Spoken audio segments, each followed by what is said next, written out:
This is an overview of just some ideas of how to digitize reading and writing workshop using Book Creator.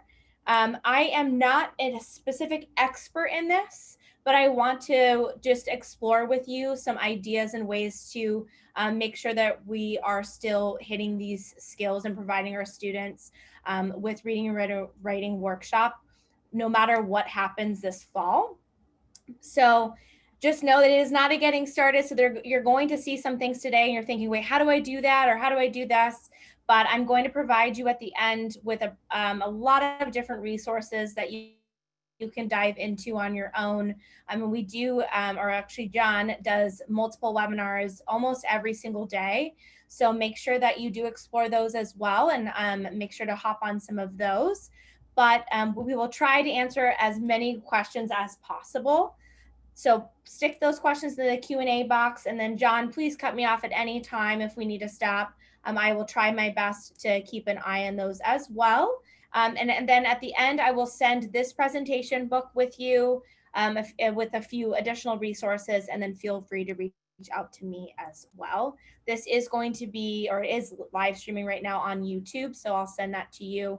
Feel free to pass it along. And I highly recommend rewatching it because I will dive into some things quite quickly and you'll probably want to rewatch that. So without further ado, I'm just going to dive in. I'm sure we'll have some stragglers come on over, but we are going to look at a lot today. So I want to make sure that we don't have to rush through it just as much. So without further ado, let's get on started. So a little bit about me. My name is Catherine Capiello. If you haven't been on a webinar before with me, I live in Chicago. I'm originally from California. I am on the school partnerships team at Book Creator.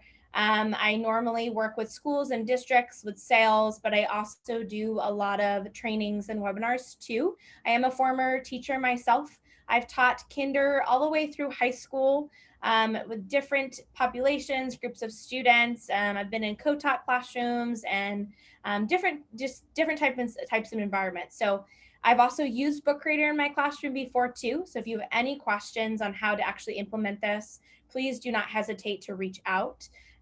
You can also follow me on Twitter at bookcreator_cat, and I will do my best to help you however I can.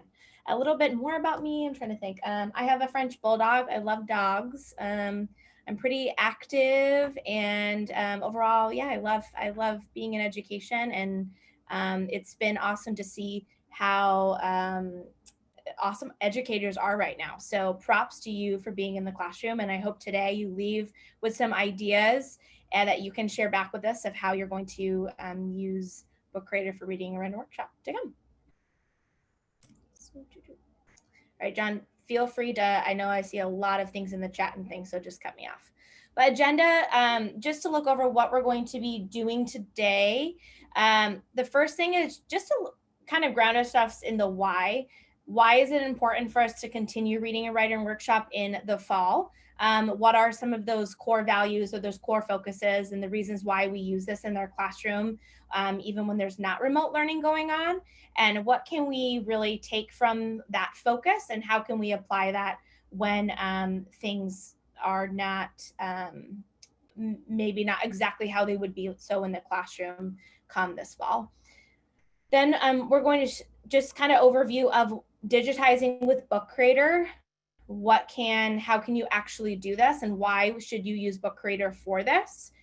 Then I'm going to show you how can you actually begin doing this, because I'm sure you're going to think, okay, great, these are great ideas, but how do I actually do this? I'm going to dive into some examples of how I might have been using this in our classroom, and then show you how some teachers have been using this in our classroom. And then we'll share, I would love to hear from some of those on the webinar as well, of just some ideas that you might have and any examples you have. And then we will finish off with any additional questions you have at that end. Those of you that have just jumped in, I've seen quite a few dive in. I am sharing all of this at the end. It is live streaming. You will get all of these resources emailed out to you. So just follow along. This is not a getting started. So some things you're going to see, you might not understand exactly how to use it, but I will send you those resources so you can look at those as well. So overall, the why, I'm going to review just the why for reading specifically for reading workshop, and then the why for writing workshop. They do go hand in hand a lot, but some of those core focuses or values of why we use those in our classroom. So the first thing overall for reading would have to be just providing opportunities for students to read at their level for quite a big chunk of time throughout the day. In addition, is giving them a time for us as teachers to confer with those students, to teach them specific reading strategies and also see how they're doing with those reading strategies. Giving them feedback on them to in turn make sure that they're becoming better readers. Also collaborating, making sure the students can really collaborate to learn from one another and then celebrate their successes throughout the year. Providing opportunities for students to actually respond to the text that they are reading, I think is really important, and how we actually ensure that this is continuing to happen no matter what that situation looks like come the fall. I think that's why we're here today, to figure out how can we actually do that. Also giving the students some type of base academic vocabulary that they can build on throughout the years, so to ensure that they have this when so that they can really compete when they go to college or whatever endeavor that they might do later in life. They need to have this space. So we want to make sure that there's not going to be these gaps within these few years. And of course, overall, reading and writing workshop, really a core component of this is that explicit reading and writing instruction. And then writing, same thing as reading. We want to make sure that they're still receiving that writing block time where they're able to write at their level. They're able to confer with us so that we're seeing them using these writing strategies. They're very specific, and that we can provide them with feedback. We're allowing them to collaborate with one another, so they're learning from each other's writing and seeing how those students are doing and how they can also use those strategies for their writing on a daily basis. Celebrating each other's successes too, and seeing how far some students do come within the classroom. Just learning how students can use writing to express themselves in different ways, and how writing can be used for there's just so many different forms of writing. And of course, just like I said before, that explicit writing instruction, how it can be very simple, but we want to make sure they're still getting this somehow every single day. So reading, writing workshop, there's so much to it, and there's so much going on in the classroom when we are in the classroom, but now taking ourselves outside of the classroom, how can we do this, and what do we use to do that? So from reading and writing, the main two things that when we look at the workshop models are just looking at that explicit instruction and making sure that those students are receiving some type of exemplar reading and writing every day from their teacher. And how can you actually digitize that? And today I'm going to show you how you can specifically do that with Book Creator. So using Book Creator, and you can see I've used Book Creator to put this together as a presentation too. So why Book Creator? Because there are so many other things that you might be saying, well, why can't I use this or this or this?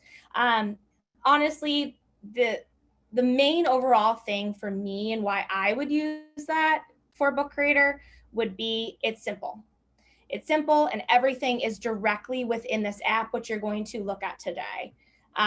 You can literally get started with it. You can record directly in the app. So any mini lesson, any instruction that you're going to be doing, you can record it directly in here. Let's say you're recording on a different video software or program, and you want it connected to your Google Drive. This is directly connected to your Google Drive, and you can easily just embed it directly into Book Creator, which I'll show you in a few minutes. It's simple. So being able to have that access in one app, I think is great. The accessibility features and making accessible for all learners is something that I'm very passionate about. And when I use this in the classroom, and I used it for writers workshops specifically, this is many, many years ago. But if I knew that I could have used this for like a reading notebook and a writing notebook, and I wish I explored it in that way, having the accessibility features there and ready for me, I mean, it would have been game changing. So I think we are at a time to get to explore this. It's really exciting for that. So I'm going to show you how that you can actually use that. especially for our learners. I know when we went into reading and writing time in their notebooks, I had some students that were English learners who would sometimes just, wouldn't know what to do. Or I had some students who didn't feel like they were a good reader, didn't feel like they were good writers, and they would just completely shut down. And of course, I'm trying to confer and do other things, but being able to put them on something like Book Creator with all these different accessibility features, when they can record and they can use multimedia and they can use different transcribing tools, I think having that accessibility be built in is just huge. And it's simple. There's not all these different other things you have to add and plug in and things like that. The other thing about Book Creator that I love specifically for Writers Workshop is that they can become published authors. So I'll show you some things about that's exactly how I used it in the classroom, was from the publishing process. But at the end of each writing unit, this is a great way for them to take that writing and now publish it. So they become those published authors. Now they have that published document and they can share that with the world. Another thing is that they can easily share it with families. When they publish it, now you have a link. You can embed this link on other sites. You can share it on Google Classroom. You can share it on Seesaw. You can share it on an email. Parents you can just text it to them. They can click it and read it on their phone. But it's so easy to share this on different platforms. Another thing what's so important, just like we were just talking about before with Reading Writing Workshop, is that collaboration piece, is letting students confer with the teacher, but then also letting students collaborate with one another. Now, this might look different on different levels in your classroom, depending on what things look like in the fall, but in Book Creator, we do have collaboration.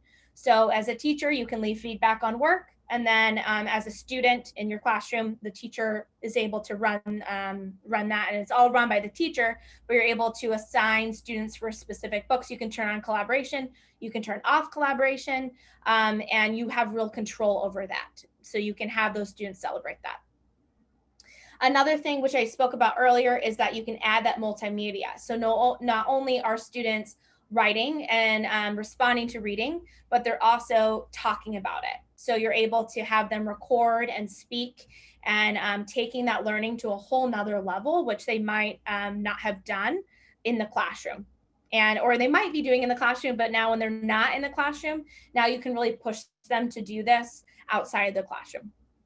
And then another huge thing, if you do have this capability, it is one of our premium features, but being able to add a co-teacher. And I think about this fall is being able to just click add co-teacher and have that co-teacher be able to turn on collaboration, add accessibility features if needed, do whatever that teacher is. Let's say if I all of a sudden have to be out of the classroom, or I have a sub or anything, or if I have that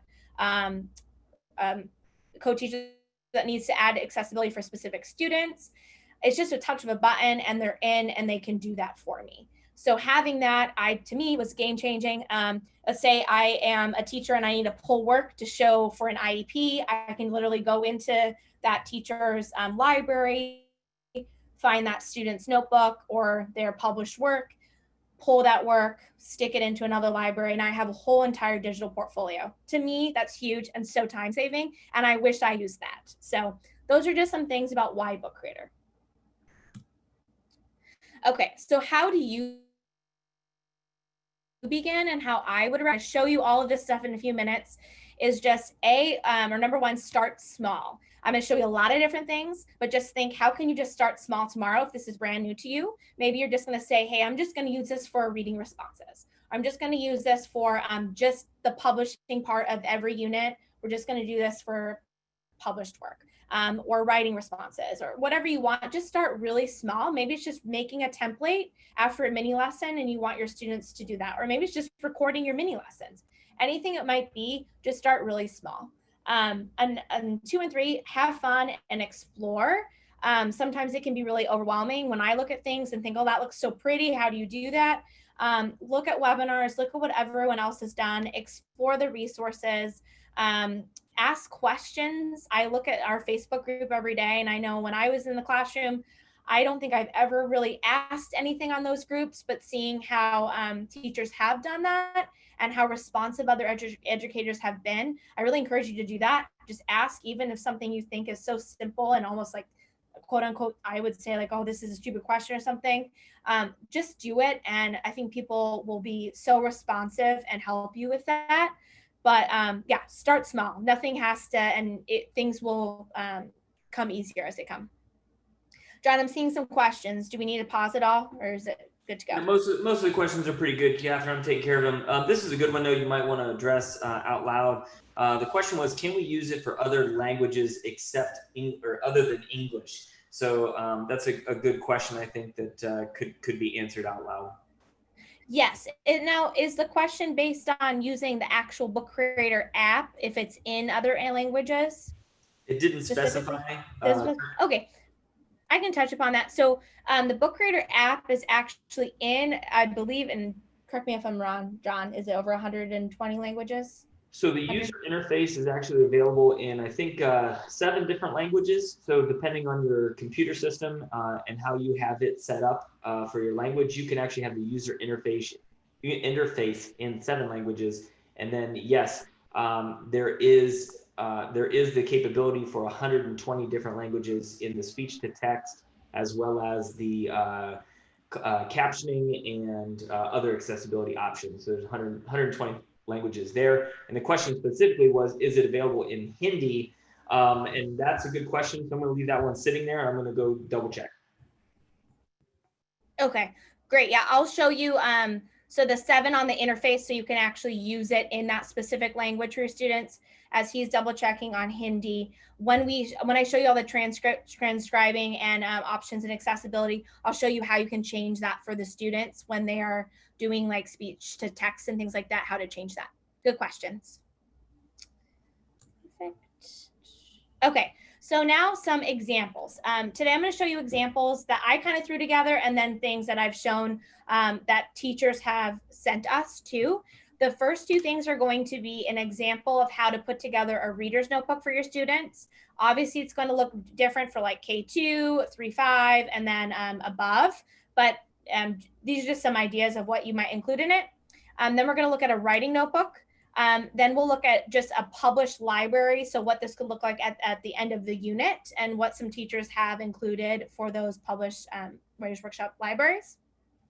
The read aloud example, I'm sure some of you have seen this one before, but this is just highlighting how important it is, just like I said before, reminding or having students really see that exemplar reader, exemplar writing from or writer from that teacher every single day. So they're constantly seeing these reading and writing strategies. But having this is just one example, but having them see that every single day and having that just a way that you could have this right there. And I'll kind of talk about some copyright things that we can look at there. And then just like a template. This is just a pre-writing template with some accessibility features, how you can do that and how you can push those out to students. So I'll show you these. You're going to get all of this when I email it out to you. These, you can just click on them and you'll be able to explore those examples. But I'm going to actually go back into my dashboard and show you the edit mode so we can look at those. This can kind of show you the dashboard too.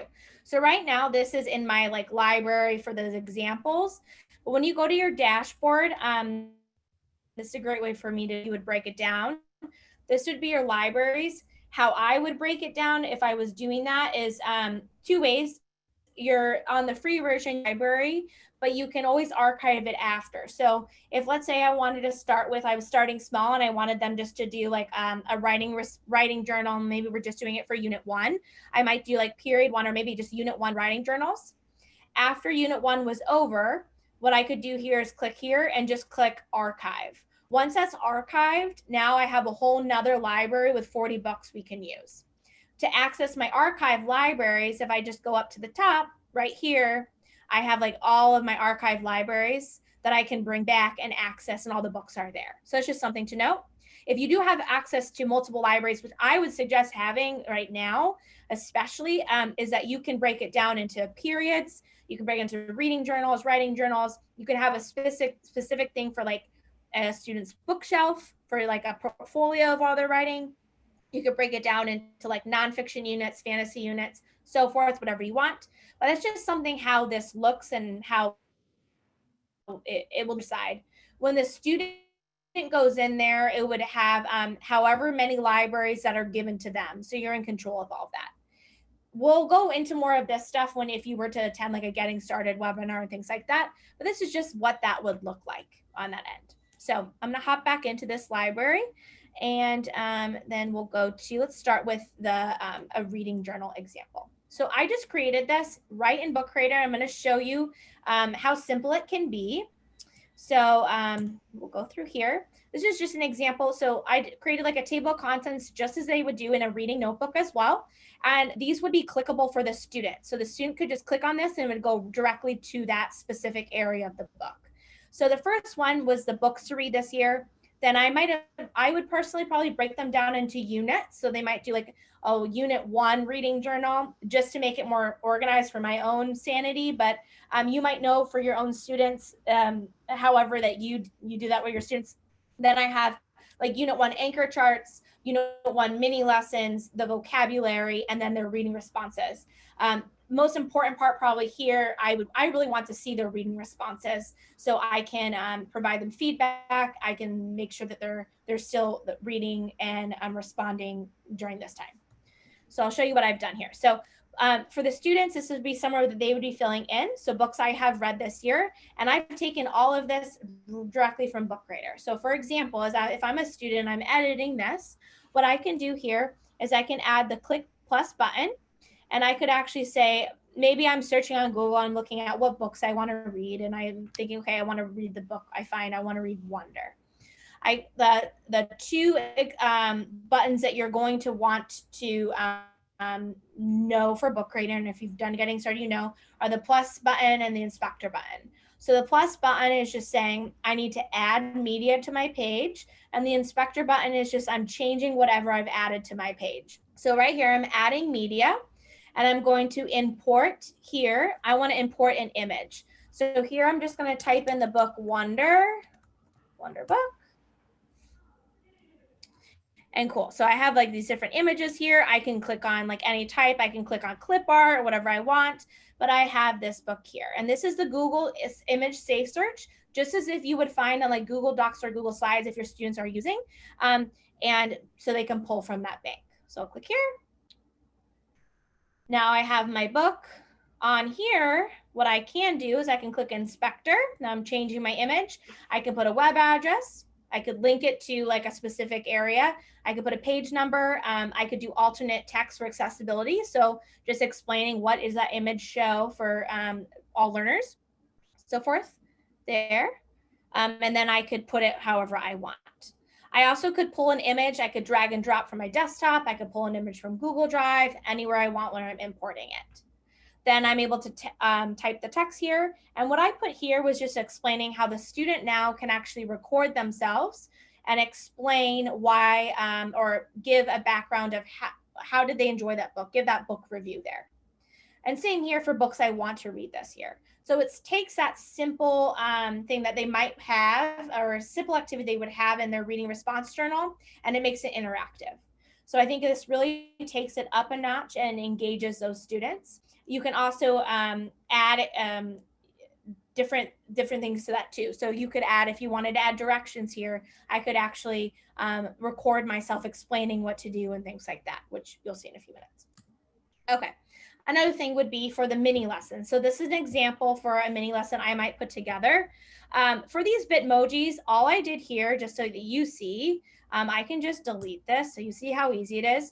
I created a Bitmoji just on my phone. You could do it on your phone or iPad or whatever. I'm creating an account. Then on the Google Chrome extension, what I'll do here is I can just type in, let me put like movies so you have the same one. All I'm going to do is just drag and I drop it right into Book Creator. So it makes it so simple. So it looks like it's difficult, but it's really not. And boom, it's in there, nice and easy. So, okay. Then here, all I've done here was I just clicked on comics, the thought bubble, and I stuck that there. And you can just type directly into the thought bubble. So you see how everything's just directly done right there. So I made it nice and easy for you. The text, same thing. I've just pulled here. I typed in text, put that in, so forth. And now I've added directions for my students. So I'm gonna actually redo this just so that you see that. So I go to media, I'm gonna record.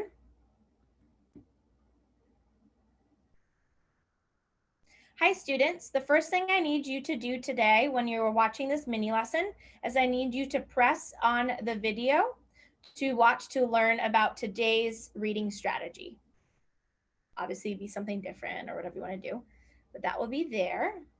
And this might be like a direction page or whatever you want to do. Now I have the audio button. If I click back on there and click inspector, now I can add a transcript, okay? On the transcript, I can do two things. I could enter it manually. If I want to enter manually, what I is if I already had, let's say I already have a translation that I want to do, I could actually paste in a translation of that. I could paste in steps. Maybe I wanted to shrink that down into a really condensed version or something for students. I could do that. But whatever language I was speaking in, this is where that transcript will pull from. So this is where when I said the 100, I think 120 languages, don't quote me, but I believe it's something like that. This is where that you would pull from there. Okay. But you could also enter that manually if you wanted to. And then wherever it develops, you can also edit that. So if it pulls up and it's not correct, you can always go through and edit. So I'll generate that manually. It's going to generate in the background, but that's just one accessibility feature that I think is really neat to put in there. And it's all right within the app. Cool. While that's working, I'm going to show you how that you would just insert the mini lesson. Different ways you could do this. Media. I'll do the way I would do it. I would just record it right in here, but other ways you could do it. You could go to import. You might, let's say you're already prepared and you already have all your mini lessons done for Unit 1 before the start of the school year. You could have it all on your Google Drive. So that would just be like, say, the 5 to 7 snippet of a specific reading strategy you're teaching the students, or maybe it's on the book you're reading to your students, and you're zooming in on a specific portion of it. You already have that done, ready to go. You could just pull that, connect it to your Google Drive, drag and drop it right onto that page. You could also pull from files on the computer, or you could also embed that. So from a different site too, wherever you have that video. What I'm going to do is I'm just going to show you how you could record. Let's go to camera.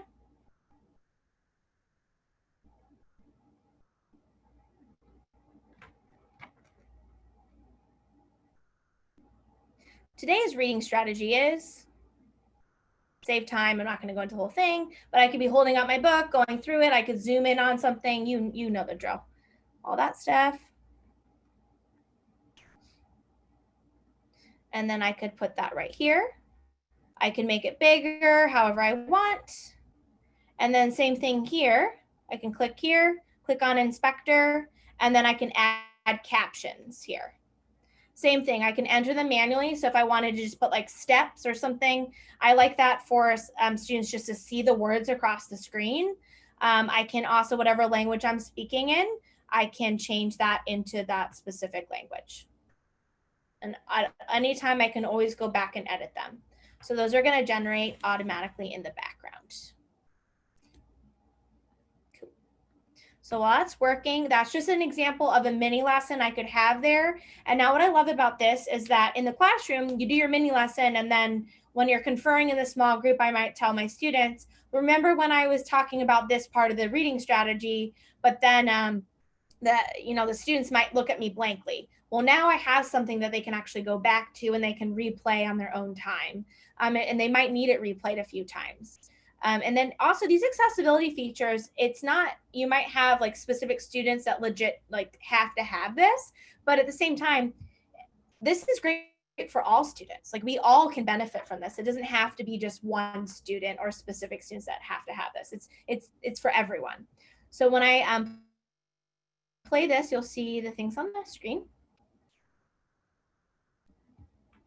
And when I go to inspector, I can actually edit that if I wanted a capital letter or so forth, things like that. I'm going to pause real quick. John, are there any questions on that before I move on?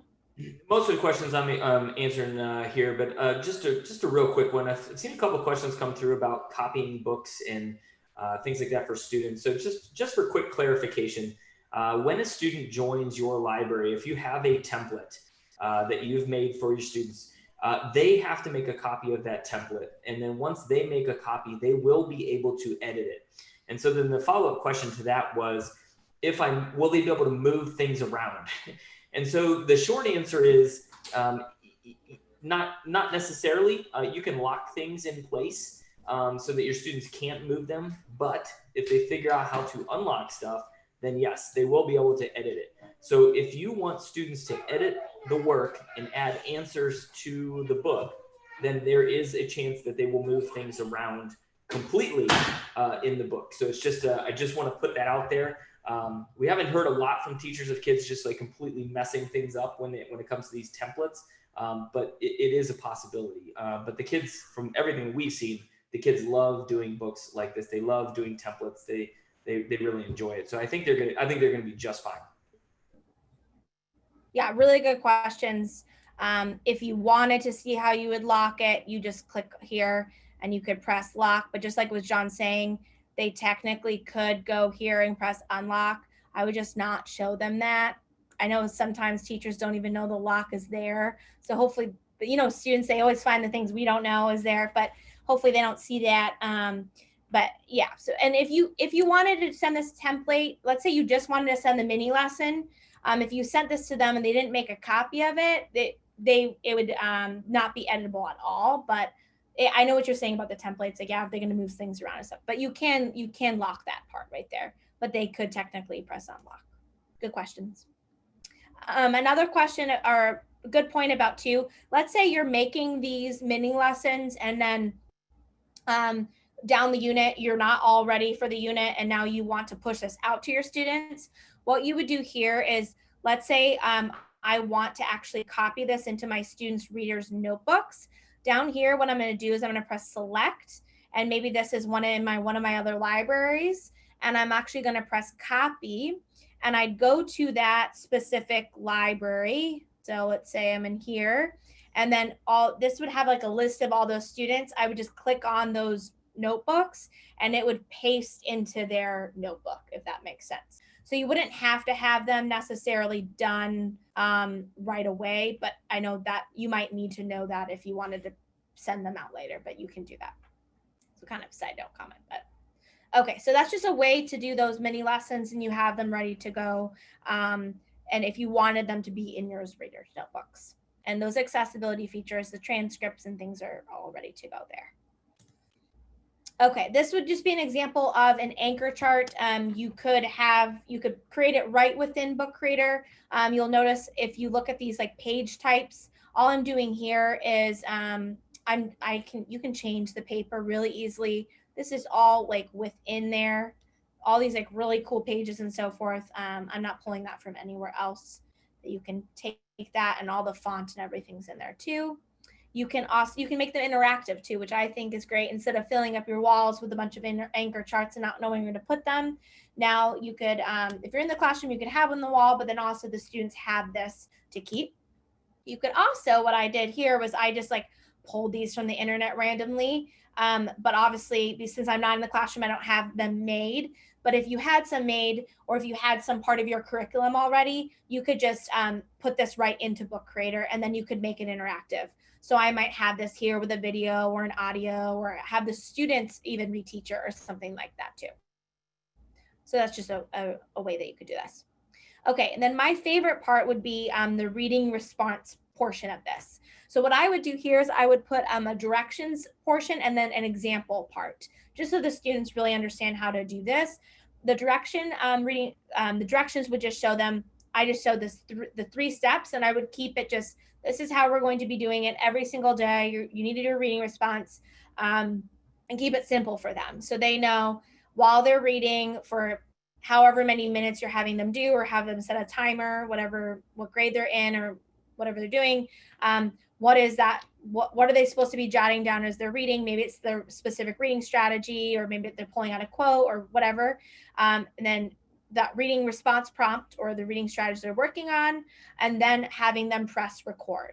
So I just pulled this directly from, I just went to the images and I just typed in Post-it note and just pulled that and dropped it on the page. So you can be really creative of what you wanted there. But I would just like train them to say, okay, on every page on that Post-it note, this is where you're going to just record and respond to your reading.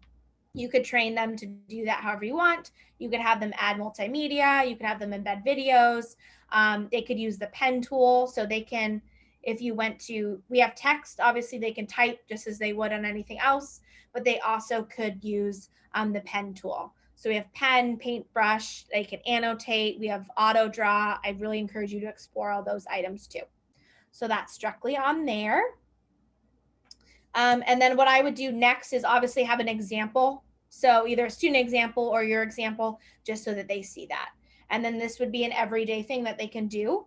Then what you would do as a teacher, if you wanted to actually confer and give them feedback, what we see feedback multiple ways. The easiest way would be to give audio feedback so that you could actually just record your voice or record your video of giving them that.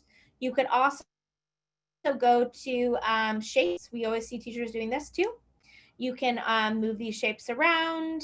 You can put it in the gray area if you want, and whatever's in the gray area, once you press play, the student can delete it or it won't show up. And then you can type right in there too. So it's an easy way to leave feedback. You can also like throw, if you wanted to put like a Bitmoji on the page, you could with, let's say you wanted to do this and then take a comment box. You can actually type right in these, however you wanted to do that type of feedback. Yes. Can you real quick show again how to lock an image? So if you go to that, just even locking your Bitmoji there. So Helen just wanted to make sure just how to lock that. Yeah.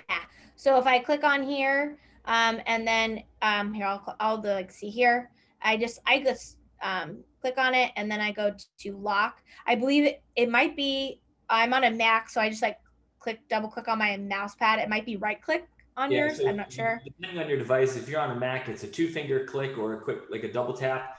If you're on a PC or a Chromebook, it's probably a right click on the image to get that lock. Thank you. And then when you share that with students too, when they make a copy, it's still locked, which I really love that. And like I said, I would just kind of not tell them that's there secretly. Also, Catherine, real quick follow-up to the copying question. Yeah. So I've had a few comments and questions about copying. And so if a student makes a copy of the book and the teacher decides to add pages to the original, do those pages show up in the copies? And the answer is it does not. So it kind of acts like a Google document, right? If you share a Google document with me and I make a copy, it's my copy. So whatever you do to the original is not going to show. But I'm going to paste a link in the chat window here, which is one of our new features, which allows you to copy pages from one book and push them into other books. And so as the teacher, what you'll be able to do is if you add pages to the original, you can copy those pages and then send them to the student books as long as the student books are in your library. And then those pages you've added will then appear kind of at the end of the book that they're already working on. So there's no way to do it automatically. It's not a hard process, but there's a little bit of legwork. So I'll make sure I post a link to copying pages in the chat window in a second or two. So if I made let's say I made this template and I wanted to put this in the books of my students, I couldn't do that? You can put it in the books of the students, but it's not going to happen automatically. What I think the confusion is, like in a shared Google Doc, if I make changes to you'll see. Gotcha. Yeah. But if you make a copy, it's not going to be there. Yeah. So they actually have to like click this copy and then. Correct. Yeah. You actually have to click all the students to like that, right? Yep. Okay. Yeah. You have to manually do it. Yeah, I know it. Yeah, it's kind of a little frustrating. But once you get in the hang of it, you'll just know. And once the students know, hey, it's going to go like the end of it, move it up. Once they get kind of in that routine. And then let's see. Cool. Any other things, John? That's it for right now. Okay. Good questions. So anyways, that's how you could leave comments or feedback on that. I've also seen like rubrics. You could even have on at the end, maybe it's like just your conference pages, like a running record of different things you have. Maybe it's just maybe you want every so often, it's just you want the student just record themselves reading, or maybe record themselves reading if the parent is available with them, and things like that. Just however you want that to be run in your classroom. So you can have that. Okay, let me go back. That's one example. I'm sure there's a million ways that you're probably thinking in your mind how it be run in your classroom, but that was just one. I'm going to jump into writing real quick, and then let me show you one thing first. So for a writing template, this is just a pre-writing template that I threw together right within Book Creator. This would just be, let's say I did a specific mini lesson and now I wanted them to do with their pre-writing. Here, this would just have the accessibility features right in here. So the lesson here was like about small moments. So I just had like, which small moment did they select? This is the directions. It's just me asking them about, this is what we had just learned. Now you are to select your one small moment. The student then can go on, you see, they can type directly on there and so forth. And then they're going like first, then last. They can add images. They can do however, they can be as creative as they want. But right here, what I like is that it is accessible, and that's for all learners. Because, you know, sometimes they go back to their seats and then they're like, wait, what do I do? Even if we had an anchor chart, I would always still get those questions. And so being able to have that button that they can press, or even for if they do have that parent support at home and they can, the parent can even say, okay, what are you supposed to do with this? And the parent has that guidance. I think that can be really helpful to them too. So they can have that. And even if they did this on their own paper, they can even take a picture with it and just stick it on the page too. So either or there. That's just one example of a template. And then you can just push that. The student can go here. So if they go to the books here, they would just copy that. And then when they copy it, they put it in whatever library. I'm just going to put it in here so you can see it. And then they can title it, say like John's template. And then they can retitle it John Smith or whatever they want. If I was to turn on collaboration for this, then whoever, I could either turn this on for just John and I to work on, or I can turn this on for everyone in the library. So when we go in, if I wanted John to actually collaborate with me on here, then John would pop up here and then we both could work on this at the same time. So that's where you have that conferring not conferring, but collaboration amongst students on different things too there. And that as the teacher, you can turn that on and you can turn that off. So you're really in control of that. Catherine, just real quick, a question came in. Can attendees join this library? I know you're going to share out resources, but I'm assuming that they're not going to join this library specifically, but you will send out all the resources and things like that later. Yeah, I'm more than welcome if you want this as a template. You're more than welcome to have it. I can, if that's helpful to everyone, that's totally fine. Just make sure, I know sometimes when we do that, sometimes it gets a little crazy in there, but I can do that if that's helpful. Totally fine. You can have it. Doesn't matter to me. Maybe we can make another library, Catherine, that we can share with attendees that has this stuff in it. But that way they don't necessarily have to have the library you present from. Yeah, that's totally fine. Yeah, the more any assistance that we can be, yeah, totally fine. And then, so really quickly, I know we're running a little out of time, and I want to answer other questions too and show you a few more examples, but just a writing notebook, quite similar to the reading one. This is, they can write their name on it, so forth. They would make a copy of it and they can go for it. You could have a table of contents, click, go to specific pages, directions, an example page, however you wanted to do. You can insert the mini lesson, a specific writing strategy. Like I said, I literally took all of this from just like typing in text. You have all this like really fun text. You can do mini lesson and like it pops up. You can change it and just change the color. And like it's already like instantly like looks cool, you know. So it's so simple, and that's what I love about that. You can, arrows are all in the shapes, everything. You make it so easy and add accessibility. anchor charts, whatever you want, and then independent practice. You can leave student feedback just like before. For the writing prompt, you could have them do like a daily writing exercise, have them record and explain their writing or what they wrote about, have them read their writing, so forth. And then just another thing to reflect on too, you can also embed like Google Docs on here. Let's say you wanted your students to write on Google Doc, or you wanted them to write somewhere else. You can just embed that on there. And when it clicks on there, it will pop up too. So I know some, we've seen digital portfolios like that where they want their students to do that. You can easily do that too. You can also just have students take a picture of their writing and just put it on the page, and then they can add multimedia to it. You can be as creative as you want. So just an example of how you can use that and really enhance those. Let me show you 2 more examples and we'll go right to questions. And then we should be done. Okay, cool. Here, now for the writing process, and this is what I used it with. So at the end of every unit, my students would go on to Book Creator and they would publish their final draft. And then you'll see this class, this was during remote learning, they did this. And so they were doing their nonfiction unit, and the students put it all into Book Creator. So you'll see here, I'm gonna click on this one because I actually did this. I made whipped coffee during this time, and you'll see that the teacher actually had them record too.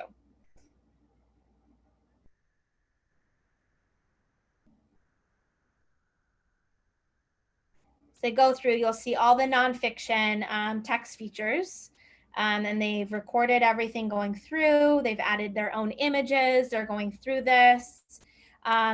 And what I love about it is it has a whole different levels of student work too.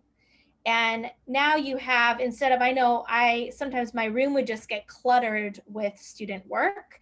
And you'll have like the student here has recorded herself actually going through all the steps. You see how creative they've gotten, and this is all during remote learning too. So, and then they're able to really celebrate each other's work and comment on each other's work. And it's just, it's great to see them doing that. Now you can share this on Google Classroom. You can share this on wherever you want, and really showcase that on a school website and things like that. And you have all these published pieces after. So I love, and then they become a published author at the end. There's that. Let me just exit out if I can. It's not letting me. Okay. Catherine? Yes. I have a question from Catherine here. It said that Catherine shows where students can write their responses on the link she attached. How do you add the link for response? I'm not 100% sure what that means. Maybe you know what that means. Are you talking about the Google Doc? The link attached. I'll wait for a response from Catherine here. I'm not 100% sure. Might be that. While you're waiting for that, I will grab the read aloud. This is another one, and a lot of you might have already seen this, but just an example. And for here, now a lot of you, it might be I would contact the author, and a lot of authors have been saying, as long as you own the book and you're using it for remote learning, a lot of authors have been completely fine with you using their text to read to students and so forth, but of course check with that.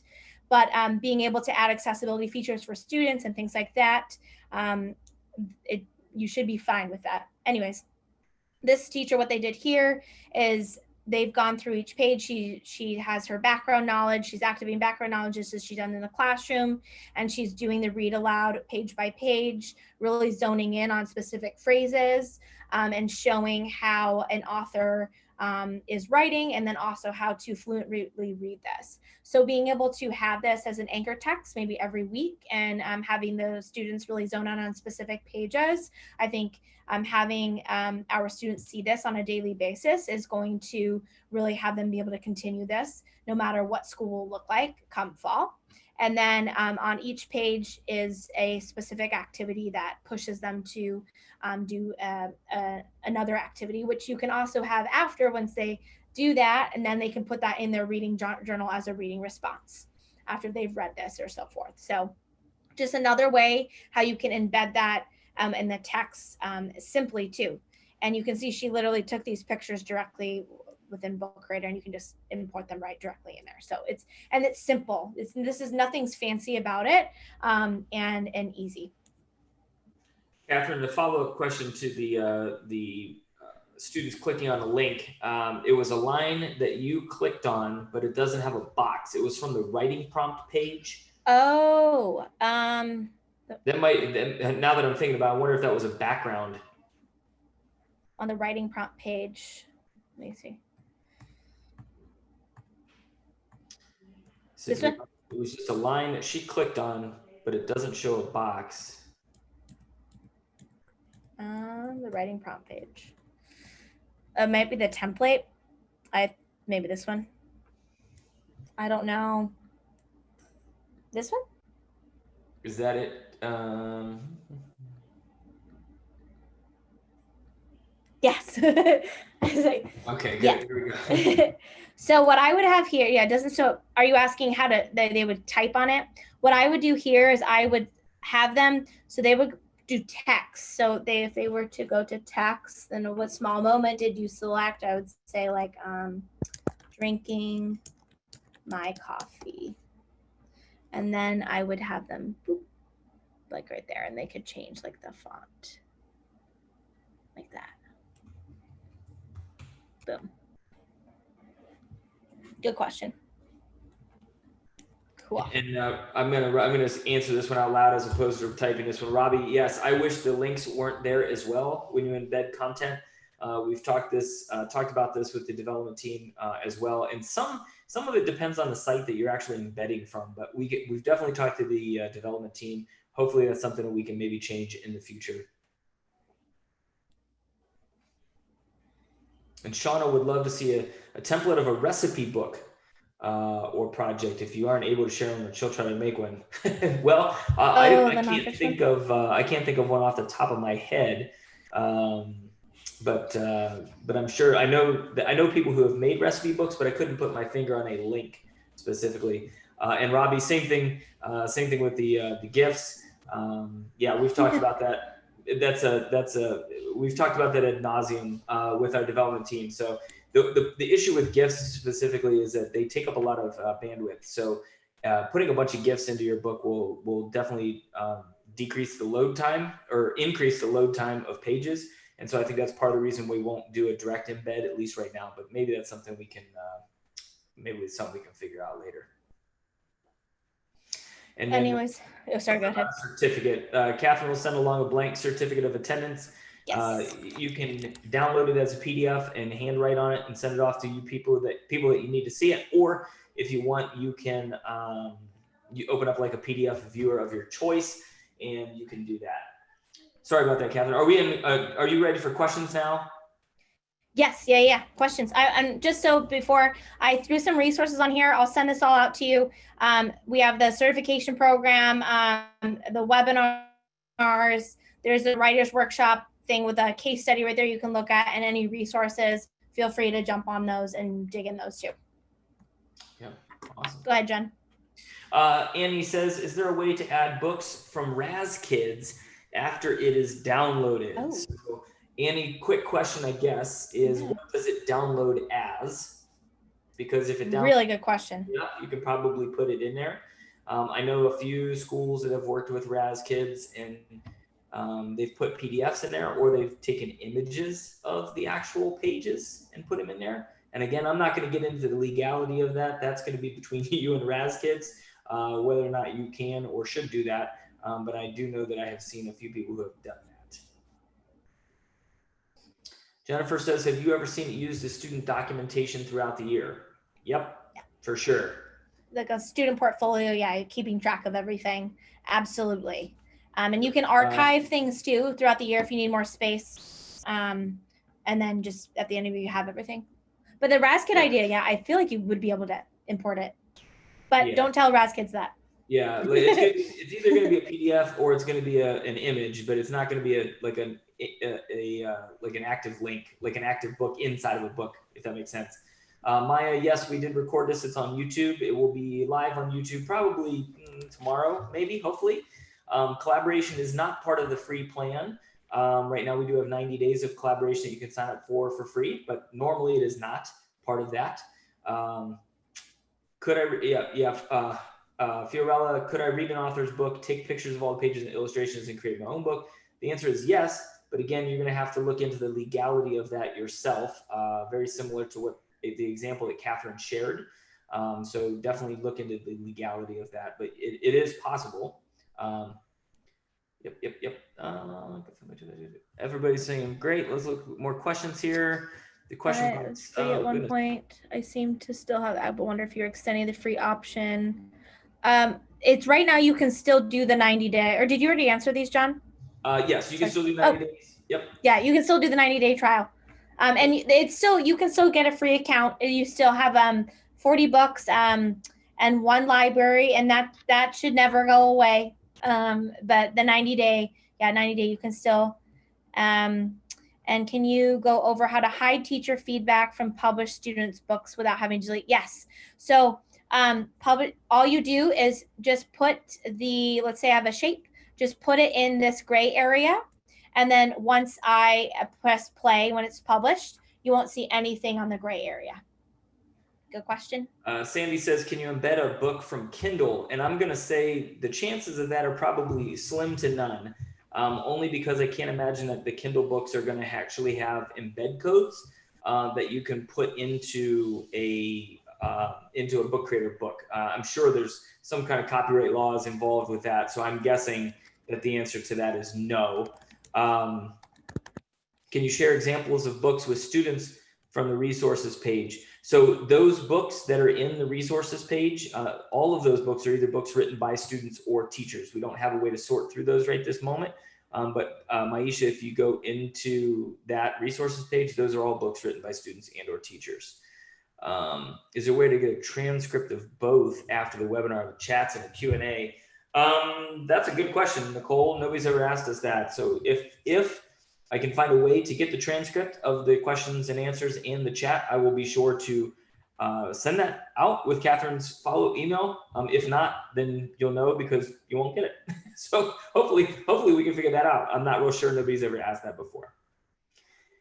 But can you share the books with students just as a guide to different options? I think, Maisha, what you're asking is, can I just share a book with students that they don't necessarily have to edit? Yeah, if you publish a book and share the link, you can certainly share books with students, and then they won't be able to edit it.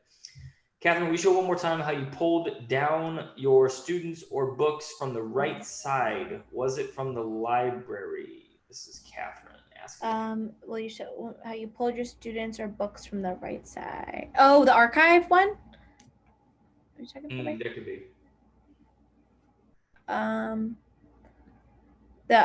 The archive? I don't know if she's talking about that.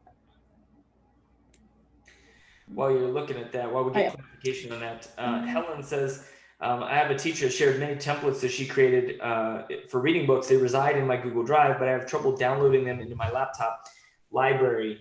I have success with dropping them into the tablet. So the reason I think that is because on a tablet, you probably have the Book Creator app. And those files that are in Google Drive are actually EPUBs. So your computer probably does not have a way to open that EPUB. So if you save that file to your computer and then upload it directly into Book Creator, it could work as long as she created those books using Book Creator. Pricing for individual teachers, $60 for 180 books, $120 for 1,000 books. And Helen, Catherine, will you take that one? The zone out one? Yeah, so the 90 days is just the full, it's collaboration access. So being able to, on here, when I turn on collaboration, that means that students can, I can select students to actually work on books together, or or I can select specific, or everyone in the library can work together. So that it's still open right now, 90 days of collaboration. And Catherine, if you could look at the link question that Helen is asking. Oh, yes. Sure there. Nicole, teachers can change the language, but can students change the language to their native language when looking through the template? So once a template is made, they're not going to be able to translate the template into another language. The user interface of Book Creator can be changed into different languages, but it will not translate the text it will not translate the text in the template. I hope that answered the question. When students click on the Google Doc link, Captain said the doc will appear. Once the student adds their work to the doc, will the doc remain a link the teacher needs to click on, or will it remain open on the Book Creator page? So if the document is a link inside Book Creator that you want students to work on, right, then yes, it will automatically show up in the document. There's that kind of back and forth as long as there's collaboration on the document. And it will remain, it'll still be part of the Book Creator page, yes. I think that was the answer to that. And Helen, I'm gonna send you, I'm gonna have to look at that and I'll email you. I'm gonna write down her name. Okay. All right, well, thank you everyone. I will put all this together and send everything out. And if you have any other questions, do not hesitate to reply to the email. And yeah, thank you all for joining us today. Please send examples of everything, because we would love to have examples of when you start making reading notebooks. And I know I would always prefer also seeing an example of student work, seeing this too. So please always send those over. Awesome. Catherine, can you make me the host again so I can stop the YouTube share here? Yes. Let me see. Oh, yes. Sorry about that. Nope, that's right. Participants. More make host. Got it. Awesome. I am now the host. Excellent. So thank you again, John, for answering all those questions. I could not have done that without you. You know what? And now I know what it feels like when you do all of that. So no, you're welcome. I don't mind answering those questions as best I can. Annie, quick question here. Can a teacher copy a book for each student and place it on their shelf? So Annie, I'm going to answer this, and this is going to be really complicated sounding, but it's not. The short answer is no, right? The student needs to join your library, and then the student needs to copy the book in order to edit it. Could you make a copy for each kid? Yes, but here's what's going to have to happen. You're going to make a copy of your book inside the same library, and then you're going to turn on collaboration, but you're only going to turn it on for that student. All right, so you're looking at multiple steps for every kid. I think in the long run, it'll be a lot easier if they make the copy and then you just see their book. Natalie, quite comfortable with creating a book. What is more difficult for me is to create a library and make good use of the ways of using these libraries as a webinar on that topic. So we don't, that's a good question. We don't really have a library specific topic or a webinar. I guess the answer is, I agree with you that it can be difficult to manage the libraries, especially if you have a lot of them. I mean, I'm on the unlimited plan. Catherine's on the unlimited plan. And before I know it, I've got 300 libraries, and it's hard organizing it all. Yeah, it's hard to manage all of that. So we've definitely talked about that with our engineering team and finding ways to make managing libraries easier. Unfortunately, right now there isn't, and we haven't really had a webinar on that because there really isn't a whole lot to share in that realm. You can either make the libraries for your students, and depending on what plan you have, you can make more libraries. So hopefully that dodged that question pretty effectively. Well, we do have another one later in August, if you did miss it. And then this is also recorded. It's on YouTube, and I'll also send the link in the email, so you'll have that too. All right. All right, Anik, thank you for joining us. And Anik's going to have a webinar in French in a couple of weeks, I believe. Awesome. So, thanks for doing that. All right. Thanks, Andrew. I think we're good. Thank you, everyone. All right. Thanks, everybody. Stopping right